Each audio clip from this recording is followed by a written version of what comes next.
tour d'avance avec France Bleu. Bonjour, c'est Christian Prudhomme, le directeur du Tour de France. 6 juillet, première journée de repos pour le peloton du Tour de France dans le beau département de la Charente-Maritime. Repos repos actif puisque les coureurs devront s'entraîner environ 2 heures et qu'il faudra notamment pour les leaders répondre à toutes les sollicitations médiatiques. Le Tour de France est dans 2 mois, du 29 août au 20 septembre, mais France Bleu y est déjà. France Bleu, un tour d'avance sur France Bleu avec Fanny Lechevestrier. Jour de repos sur la route du Tour, mais aussi début de vacances scolaires. Alors on va aller voir ce que cela donne au marché à La Rochelle. Marin des Bois de pays, allez-y. Bonjour monsieur. Bonjour. Alain est l'une des figures place centrale du marché. 2 belles barquettes pour 5 €.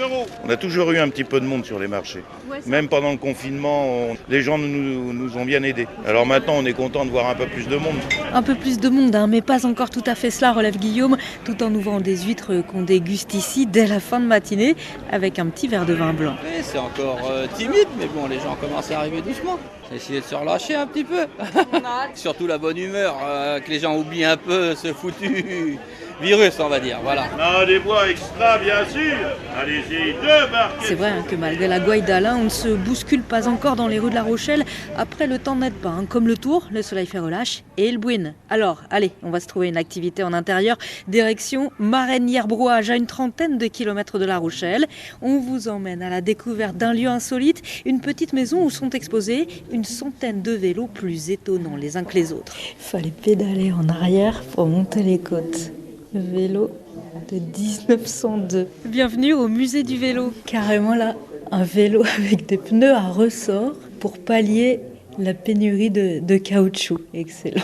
Et celui qui a acheté et collectionné tous ces vélos, c'est Jean Sumeau, un propriétaire des lieux intarissable sur le sujet. C'est génial votre musée. Ce que vous avez vu là, c'est vraiment des vélos extrêmement rares, tous. Je suis collectionneur de vélos et j'en fais pas de vélo pourtant. Ce qu'il faut, c'est toujours chercher. Je dis toujours, moi, quand on avance, si on n'avance pas, on recule. C'est quand même le premier moyen de locomotion qui n'avait pas besoin d'un animal pour tirer. L'homme devient autonome. Alors évidemment, ça a été la révolution. Ça a été le premier élément qui a permis la libération de la femme. C'est la liberté. C'est la liberté, voilà. Par contre, celui-là, c'est le vélo de mon grand-père. Ah ouais? Là? Donc tout en bois. Il est en bon état.